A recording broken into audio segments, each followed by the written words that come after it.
All right, so you can grab a paperback Bible from the chair in front of you or download the Bible app for free. We'll be in Matthew 5 in that sandwich story that Dwana just read for us. So when our daughter Aslan was in high school, she babysat for the Kaiser boys who go to Momentum. So Courtney Kaiser is my admin assistant. Her husband is Josh. He played bass today in the band. And they have two boys, Vaughn and Isaac. Vaughn's the older, Isaac's the younger. And they would come to our house, and Aslan, our daughter, would watch them. And one day when they were there, Aslan was sitting on the couch with Isaac, the younger. Vaughn was playing. He loved Matchbox cars, and he's playing with cars on the floor. And our dog, Sully, or Sullivan, came walking through, and it just triggered something in my daughter's mind to make small talk with Isaac. And she said, "Hey, Isaac." She said, "How's Sadie doing?" That was their dog. Well, she didn't know, word hadn't got back to her, that Sadie, their dog, had just recently passed away. And so she said to Isaac, "Hey, Isaac, how's Sadie doing?" And she had no idea about this bad news. And so what's funny is Isaac, without really missing a beat, without even pausing, just with a big old smile on his face, as chipper as he could possibly be, said, "She good, she died." And Aslan was like, "What? She died?" And he was like, "Yeah, she crossed over the Rainbow Bridge." And then he went on to explain how he was excited about that because he had lost a fish before. And now his dog and his fish were going to get to meet on the other side of the Rainbow Bridge. And he just sat there as smiley as he could be talking about it. But that became a catchphrase in our family. Like, we pretty often will randomly say when we hear of a pet or when a character on TV passes away or whatever, "Oh, she good, she died." And so all the time, catchphrase, catchphrase, catchphrase. We're always talking about that. By the way, the boys are here, or they were here early, and before the 8 a.m., Isaac was sitting in here, and we're all getting ready. The band's sound checking. He's in the back, and he said, "This sermon is going to be awful," he said. And I look back there like, is he trolling me right now? And he says, "This sermon's going to be awful. He's totally going to bomb it." And I was like, all right, well, if you're a false prophet, the Old Testament says you have to be stoned, so it's up to you guys. All right, if I don't bomb it, that kid's in trouble. But yeah, so death is such a heavy, heavy, touchy subject unless there's true hope.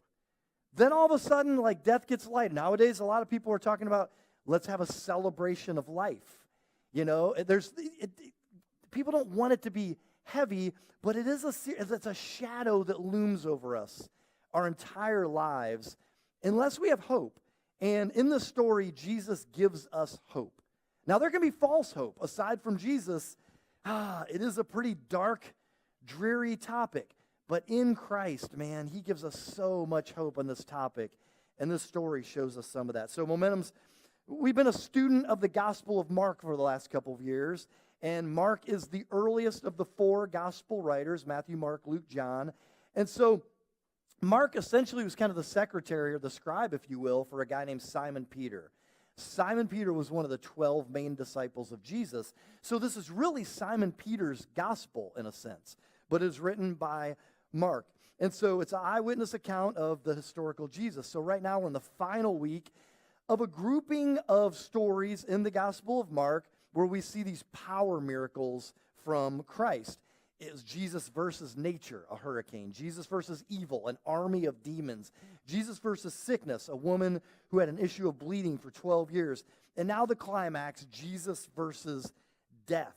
And so this week we're focusing on the story of a guy named Jairus and his daughter, who's 12 years old. And that story is interrupted by a story of a woman with that issue of bleeding, which we covered last week. It's a sandwich story.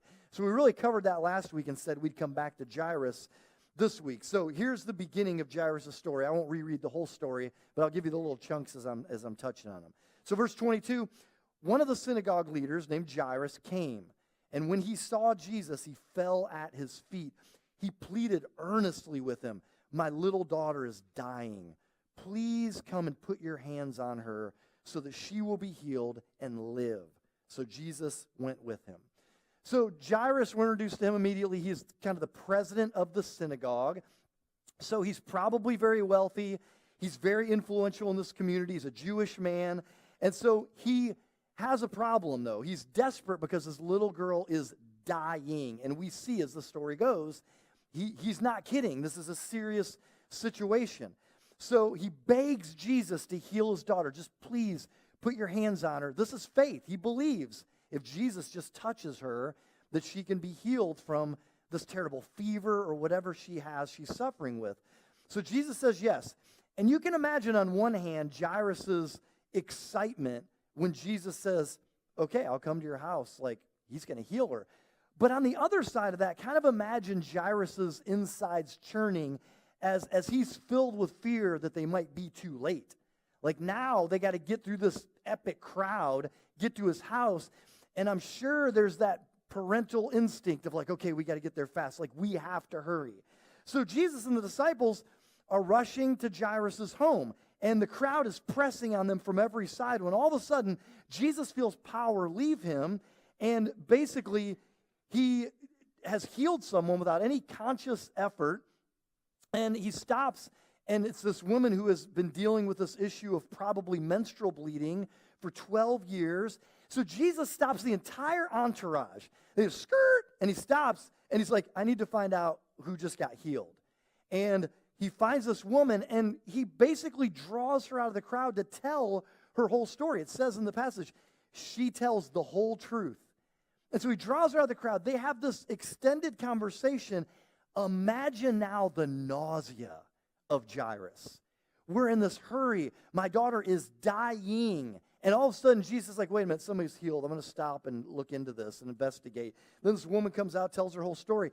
And also imagine the confusion of the disciples and anyone else who knows what they're headed toward, what they're doing. They have to be like, what are you doing? Like, why are you stopping? So here's the situation. This woman has had a chronic problem of bleeding for 12 years. That's a chronic problem. I don't mean like Dr. Dre's chronic problem. I mean, this is a chronic problem. That was one person that got that, all right? The rest of you are like deducing. Okay, I think I know what he means. But Dr. Dre had a chronic problem, but Jesus could heal that too, by the way, okay? But this woman, her problem is sad, but she's had it for 12 years. The point is, she could wait 2 more hours, right? So, yeah. So, very sad. Now, on the other hand, there's Jairus' little girl who has a very acute problem. She's dying. So this doesn't make any sense that Jesus would stop in this moment to talk to this woman. I've been talking to a couple weeks ago, I talked to my firefighter buddies about this. I'm the chaplain for Macedonia Fire, Twinsburg Fire, and I asked them, imagine a ridiculous scenario. And I got to tell them this whole sandwich story. Imagine this ridiculous scenario, though, as an analogy, that you guys got a call and the dispatcher told you a 12-year-old girl's been hit on her bike by a car. And it's bad. And so you guys get an emergency vehicles, you're headed there, but on the way, in some traffic, you see that there's been a small fender bender, and you can tell just by looking at the fender benders, you're caught, in traffic, sirens blaring, people trying to move out of the way. But you can tell everybody's fine, but still you pulled over, though, and started doing concussion protocol. Say there's an older lady that was driving, and she's totally fine, but she's doing a little bit of this, and you're like, I'm going to get over here and do concussion protocol. What if you spent so much time there doing stuff like that little girl that got hit by a car died? Now, they were like, it wouldn't happen. I was like, I know, it's ridiculous, but talk to me about it. And they were like, well, we have a first come, first serve. The chief and the assistant chief in Macedonia, it's a first come, first serve. So if we got that call, we would continue to that first call, and we would put in a call for that next accident for a second, person to come and go to that accident. Yeah, that makes complete sense, okay? What Jesus is doing here makes no sense whatsoever. In fact, Jesus has been nicknamed the Great Physician, okay? But this is absolutely irrational. In fact, it's worse than irrational. It's malpractice. When you think of the Great Physician, this is malpractice. I asked my buddy Jason Liu, who played acoustic guitar, several of them this morning during the set. He's an emergency room nurse practitioner. And I asked him, hypothetical scenario, say you're in the ER, and say a little girl is brought in who has maybe just been stung. She has an acute problem. She's been stung by a bee. She's allergic. Her blood pressure is dropping. She's having trouble breathing. She's going into anaphylactic shock. Like, say that happens, and also an adult woman walks in, and she comes in kind of complaining that she has chronic back pain. What if someone in your ER started treating the woman and completely ignored the little girl to the point where something really bad starts happening and the girl dies in the ER? I said, I know it's ridiculous, but what would happen? Jason Liu told me Tim Misney would make them pay. I mean, like, lawyer up. Like, that's what, it's terrible triage. It's malpractice. It's negligence. It's all that stuff. And so what in the world is Jesus doing? It's malpractice. So Jairus and the disciples are there thinking, like, what are you doing? Like, hurry, Jesus. Like, you're drawing her out of the car. Let's go, hurry, Jesus. But here's the deal. Jesus will not be hurried. That's what happens in the story. Verse 35 is absolutely gut-wrenching. So as Jesus is lollygagging with this woman in the crowd, because that's what it looks like in the moment, right? As he's lollygagging, talking to this woman, he gets in an extended conversation. In fact, let's pick up in verse 35. How do we come into this extended conversation? While Jesus was still speaking, some people came from the house of Jairus, the synagogue leader. Your daughter is dead, they said. It's like, oh, heart-sinking moment. Why bother the teacher anymore? And so Jairus' worst nightmare comes true. The messenger comes and says, your daughter, she's gone. This is malpractice by the great physician. Like, what were you thinking, Jesus? Can you imagine how Jairus felt in this moment? And even more importantly, in a sense, can you imagine how Jairus felt toward Jesus in that moment? Like, oh, you could have, but you delayed. You just had to stop. Like, that's the natural knee-jerk reaction. Verse 36, when the messengers say this to Jairus, overhearing what they said, Jesus told them, don't be afraid, just believe. And it's essentially him saying to Jairus, I know. Trust me. And this morning, I kind of want to picture Jesus looking over Jairus' shoulder at all of us and saying the same thing. Trust me. Just trust me. I know it looks like there's something in your life that I'm delaying on, but trust me. Why didn't Jesus hurry? Why did he delay? It looks like the malpractice of Jesus. I kind of mentioned this recently a few weeks ago as kind of a side thing, but our dog Sullivan, he gets a milk bone biscuit. We just call it the bone. He gets a bone every night at 7:30 p.m. This is his exact posture when it's time at 7:30. He comes up to you. He looks like the best boy in the world. He makes extensive eye contact like a preacher in a lobby. Like, just like, wow, dude, that is too much eye contact. And his tail sweeps the entire kitchen floor. He is just so, I'm a good boy. I've been a good boy. It's time. And he just sits there. He's so happy, okay?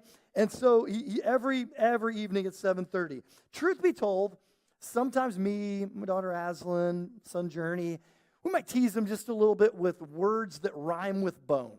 It's not 7:30 quite yet, but because if you say bone, he drops everything. He might be like dead asleep, and you'd be like, bone? Huh? He is into it. So every once in a while, we just might be like, man, hey, Aslan, I was thinking about, you want to go on a daddy date tomorrow? Maybe I'll get you like a pink drink and a scone. Huh? No, I didn't say bone. I said scone, whatever. Like, do you love Shannon Stone? That's my wife's maiden name, Stone. Just anything that rhymes with bone or whatever. You want to go outside and fly a drone? Uh-huh. You smell my cologne? Uh-huh. It's just anything. Okay, so his head snaps around. So the thing that messes up Sully more than anything is daylight savings time in the fall. Oh my gosh. Because he's like, I know when 7:30 is roughly, and so he comes up, okay, is it 7:30? Is it 7:30? That butt just wiggling. Like, we don't have to sweep that day, just wiggling. And so when daylight savings happens, it starts getting darker, and then that fall back where all of a sudden it is darker so much earlier. And he shows up, and he just, that look, and he starts wagging or whatever, like, no, dude, no, not even close. Not even, it's like 5:05. It's pitch black outside. It's way past time for my bone. It's not past time for your bone. He just has no clue whatsoever. And I can imagine what's going through his mind is, they don't love me anymore. This is a major delay. It's been hours. Was I a bad boy? I thought I was a good boy. Was I a bad boy? I must be a bad boy. Like he's going through all this stuff in his mind. It's like they don't love me anymore. They've completely forgotten about me. And so guess who really knows what time it is, though? We do. We know it's 5:05, and he has no idea. So when we ask Jesus for something, or when Jesus says, if you do this, you will be blessed. And there's a lot of things in that category. If you do this, trust me, you will be blessed. But I'll suffer for a while because I don't get to do what everybody else gets to do. You will be blessed. And it's like when Jesus does that to us, it looks like an unreasonable, irrational, inexcusable delay. But he's saying, trust me and trust my sense of timing. Like, I know what time it is. You don't. And it's not easy because you're like, he's teasing me. He's teasing me right now. He has no idea. He's forgotten me. He doesn't love me. And so God virtually never operates on our timeline, on our schedule, on our time frame, our agendas. And as a result, it makes our heart sick sometimes, like fills us with discouragement, sometimes despair, and it makes us question even the love of God. Like he doesn't know my story. He doesn't know what I'm going through. But Jesus says, I will fulfill my promises.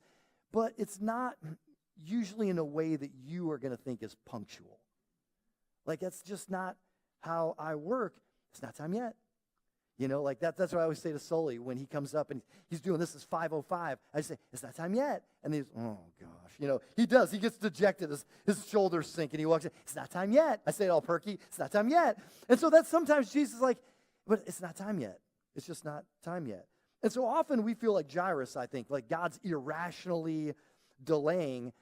And for you, it might be delaying healing. It might be help or relief. It might be companionship. It might be rest. It might be employment. It might mean blessing or reward or in some case, justice. Like, God, why? Why are you lollygagging? Like, it's the malpractice of Jesus. And if God seems to be unreasonable and inexcusable, like delaying whatever that blessing is, whatever that promise is, he says, if you do this, then it must be because there is some massively crucial factor that we don't know about. There has to be some element into play that we couldn't know, and God's like, it's not time yet. It's not time yet. And I'm sure there are stories in the room that if everyone in the room heard them, we would all agree, God, what are you doing? Like, why? What are you doing in this situation? This is excruciating. It's terrible. And it's malpractice. And really, when you peel that back, I mean, in my situations, in any human situation, there's kind of an arrogance behind that frustration of like, Jesus, I know you are the creator of the universe and all, but why would you know better than me how my life should be going? Right? And there's kind of an arrogance and a self-centeredness there of like, how could we humans possibly know all the factors at play in the things surrounding us and our stories? We can't.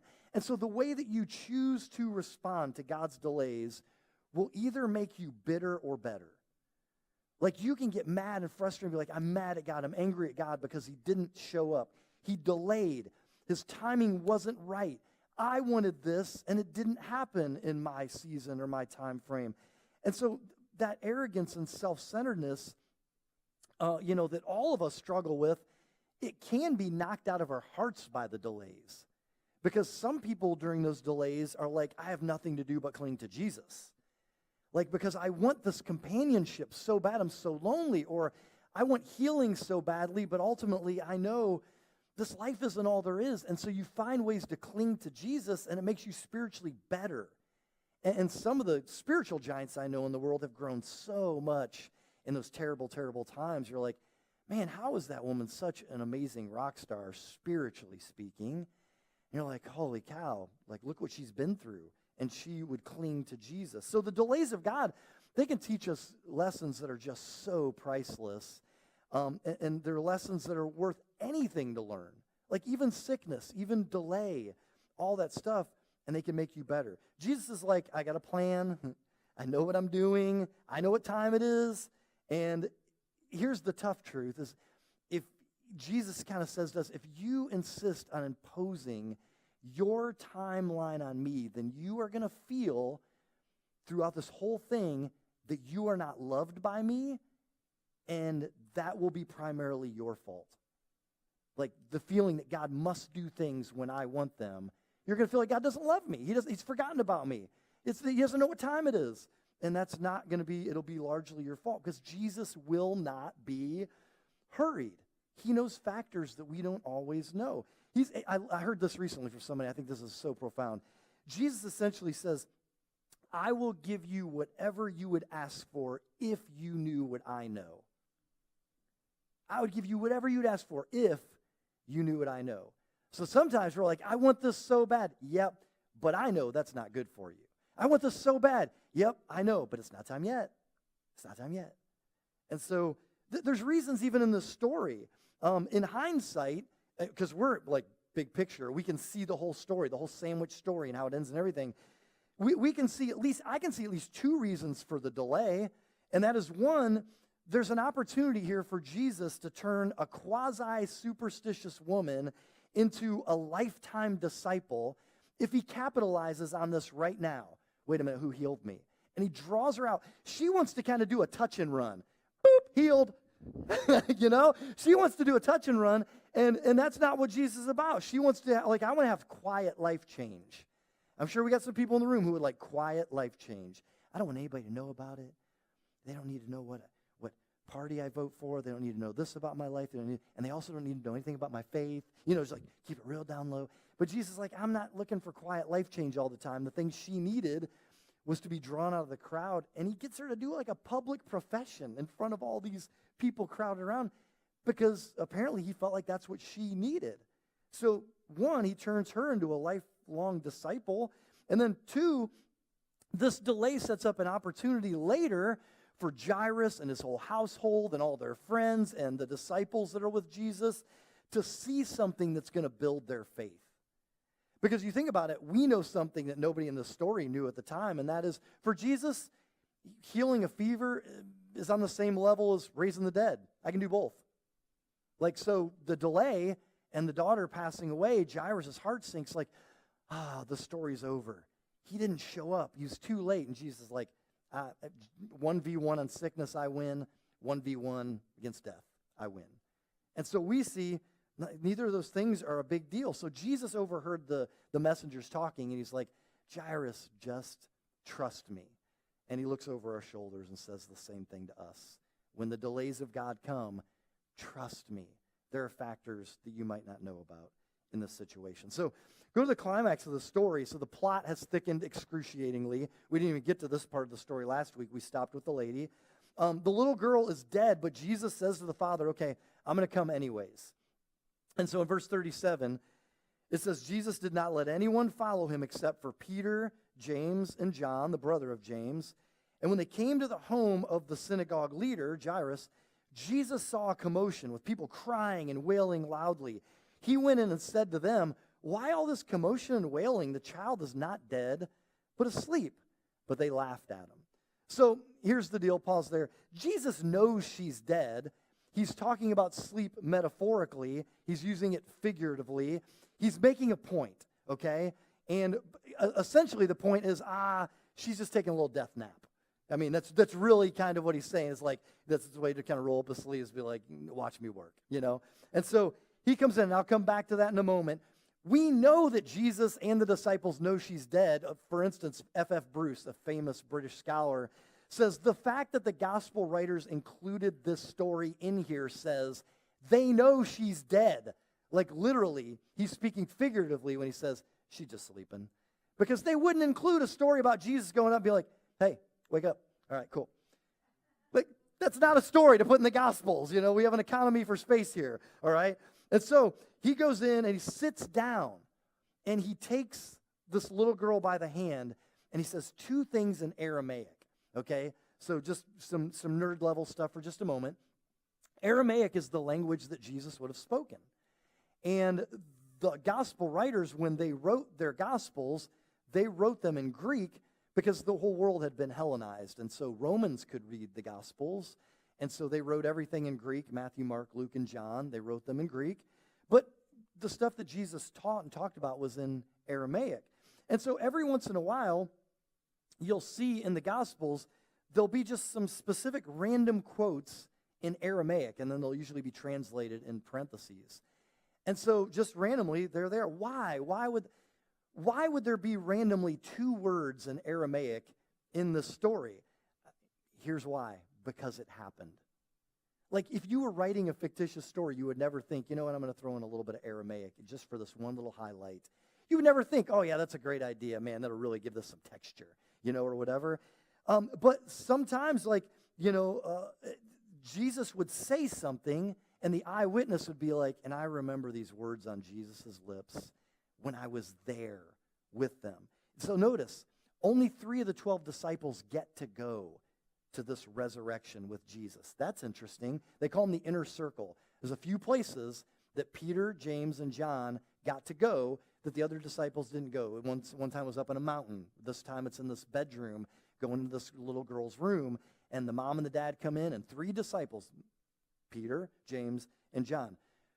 Why is that significant? Because guess who was in the room where it happened, the room where it happened? Peter! This is his gospel. He's the one who's giving this information to Mark, and he's one of the 3 that goes in there, and it's like Mark saying, the reason I'm putting this in Aramaic, the reason I'm doing is because Peter remembered it. Jesus came up to this girl and said 2 words. He sat down next to her bed. He held her hand, these little details, and he says, Talitha cum. And he's like, put down the Aramaic for this because I remember the way he said it, Talitha cum. And so he says Talitha cum, which means, little girl, I say to you, get up. So Talitha, basically, it's an affectionate word. It means little girl, but it's not the kind of thing that a stranger would say at Cedar Point, like, hey, little girl, where's your daddy? It's like an affectionate pet term, like something that a parent would say to a child. And probably the best translation today would be like sweetie or honey. So it's very like intimate. And so, like sweetie or honey. And then the next word, cum, means arise, but not like a resurrection, like it's time to wake up. It's time to get up. And so this is really what a parent would say to a child on a sunny morning, to go into the room, and maybe they're sleeping in a little bit too long or something like that, and to go and say, sweetie, like wake up. Sweetie, wake up. It's time to get up. And so I think this is so cool because Jesus sits next to the bed. He holds her hand, and he says, Talitha cum. Honey, it's time to wake up. And so Jesus sits where the mother would have sat. He says what the mother would have said, and he offers the hand that the mother would have offered. And then we come to this moment. It's Jesus versus death right here, holding the hand, Talitha cum. And again, like, look at Jesus' power. We've kind of focused on that through this whole series in the moment. Look at his power. He is facing a greater foe than the hurricane in the first story, or than an army of demons in the second story, certainly more than just chronic sickness. This is the most formidable enemy of the human race. This is death. Jesus is facing right here. And if you go back to like the Old Testament, when there was a resurrection in the Old Testament, Elijah the prophet, who was a famous, powerful prophet, there's a time where he raises a widow's son from the dead. But when he does it, it's amazing. It's just so different than what Jesus does, because Elijah the prophet goes to the dead boy. He goes to the body, and he stretches himself on the boy, lays down, and stretches himself out on the body 3 times. He gets up, cries out to the Lord, gets down, stretches himself on the body. Does it 3 times. There's like a whole thing. And I'm not saying it's theatrics. It's just interesting that what Jesus does is so different. He just holds her by the hand, and he gently lifts her right up through death. Like, he just pulls her from death to life. And there's nothing, like there's not even an incantation of any kind or a calling on the Father. He just takes her by the hand and says, Talitha cum. And so here's the callback to what I was saying earlier. One of the ways that we know she's not literally just sleeping, he's basically saying this is just a death nap, is because Luke, the gospel writer who records the same story, when Luke records it, he says, her spirit returned. Which, what is death? The separation of body and spirit. And so he says, Talitha cum. And he pulls her right back into this life. Her spirit returns, and she's raised. And so Jesus is showing us, like, man, by faith, if I have you by the hand, even death itself is nothing more than a good night's sleep. Like, there's nothing to fear. Like, there's nothing to fear. And that should give us great hope if we follow Jesus. Like, if we've put faith in Jesus, we are holding on to his hand. And this is the power of Christ right here. Like, picture him taking you by the hand after you die. You know, picture him having already crossed over, taking you by the hand and saying, sweetie, or the boy version of that, buddy, it's time to get up. Like, then death is nothing to fear. It's like, it's just a little death nap. And if you run the story all the way back to the scariest moment for Jairus, you know, when it's the malpractice of Jesus, he's talking to the woman and, you know, she's got the issue of bleeding, and Jesus makes Jairus wait, and he refuses to hurry. Why? I think it's probably because Jesus is like, I know this seems scary at the immediate moment, but the death that she's just experienced, that's not what you have to worry about. I have a plan to go face down the ultimate death, the real death. Like, he had an agenda. He had a schedule to be like, I'm going to the cross. I have an appointment with death on the cross, but it's the real death. What do you mean by that? Well, on the cross, Jesus cried out in a loud voice, my God, why have you forsaken me? What does that mean? It means that on the cross, he took all the sins of mankind, which separate us from God, and he himself, for the first time in all of eternity, was separated from his Father. He and the Father are one, but on the cross, he's separated from the Father. Why have you forsaken me? And so the ultimate death, spiritual death, eternal death, is separation from God. That's what hell is. And so Jesus experiences hell on the cross for us, separation from his Father. It's like he loses the Father's hand for the first time ever, and he cries out, my God, why have you forsaken me? And so he experiences real death, spiritual death on the cross. He died for us. He's buried in a tomb. And it's like death went at Jesus with all of its power and vengeance and condemnation, and Jesus was victorious. Jesus rose from the grave. So Jesus went 1v1 with death for all the marbles. Like, this is the real death that needs to be dealt with, our separation from God in this life, but also in eternity. And he's like, I've dealt with that. So what's the difference between that and like a resurrection of the Old Testament, or Jesus raising Lazarus or this little girl from the dead? Well, the difference is Lazarus eventually died again. This little girl eventually, hopefully after a long, healthy life, eventually died again. Okay? So it is a different type of death. Jesus defeated death and the grave, and he rose to live eternally. And they call him the firstborn from the dead because of that. What he did by rising from the dead is totally different than anything that has ever been done with these random resurrections that we see throughout the rest of history. Jesus rose from the dead as the firstborn because he would then live forever. Jesus lives. And it's like he makes a tunnel for those who will hold his hand and follow him by faith. He's like, yes, you will die too, but it'll be a death nap. On the other end, you will live eternally because I've conquered death. And so there's no longer separation for those who are in Christ Jesus. And that's why Jesus tells Jairus, trust me, when this little girl dies, I am going to handle the real death, the only one that can really take you out. I think it's interesting, this last verse, just touch on it for a second, is that Jesus gave strict orders not to let anyone know about this and told them to give her something to eat. Wah, wah. What a weird way to end a story, right? Like, okay, this was a resurrection. And by the way, can someone get some Little Debbie snack cakes or like a PB&J for this little girl? End of story. Like, why does it end like that? Like, that's so strange. Why? Again, because that's how it happened. Like, this isn't like trying to come up with some great fiction ending. That's not how you would end the story if you were writing a cool, epic story that was fiction. Mark is saying, I'm not a playwright, okay? I'm not a screenwriter for Hollywood. Peter remembered it. This is what he ended it with. He said, and at the end, Jesus perceived in his compassion, she's probably hungry, and he said, can someone feed this little girl? And that's how the story ends, because Peter remembered it. So I'll be honest with you, I don't know what happens when animals die. God doesn't say much about it. There's one little verse in the Bible that gives me like maybe a hint that I might know, but I don't really know. And so to have a strong opinion on it is pretty much pure conjecture. God is almost completely silent on the idea of what might happen to dog Sadie, when Sadie passes away, or something like that.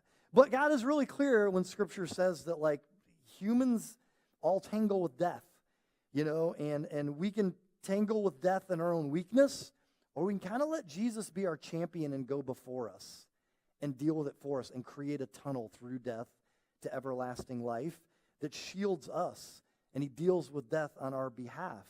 And I picture, like, a few weeks later after the story, Jairus maybe running into, like, family friends or someone who lived outside of this town and be like, hey, Jairus, how was your daughter doing? Because I heard she had, like, a really bad fever a few weeks ago or whatever, and they don't know what happened. They don't know what came of that. And Jairus, with a big, huge smile on his face and a perky tone, saying, she good. She died. She crossed over the rainbow bridge, but Jesus brought her back. Like, what? Like, this is an epic story. Like, that's crazy. Yeah, she good. She died. Because now you can look back with hope and be like, yeah, death isn't anything for Jesus, And I think about some of the people who are dear to me who have been lost at Momentum or outside of Momentum, and to think about the hope that Jesus gives when it comes to facing death. How's my friend Jamie Berna doing? She good. She died. But on the other side, Jesus was already there. He had already created a bridge for her to pass on to everlasting life. And I picture Jamie Berna passing away and him holding her by the hand and saying, sweetie, it's time to get up. Talitha Kum. How's your buddy Lou Meadows doing? He good. He died. But on the other side, Jesus held his hand and said, hey, buddy, it's time to get up. Talitha Kum. It's time to get up. And so that's the hope that we have in Jesus, is that when we pass on the other side, that if we're holding Jesus' hand, that he pulls us from death to everlasting life. I want to just underscore with one point here, just to say, the reason that Mark put all these stories together of the power of Jesus is to keep us asking one question over and over and over, and that question is, who is this?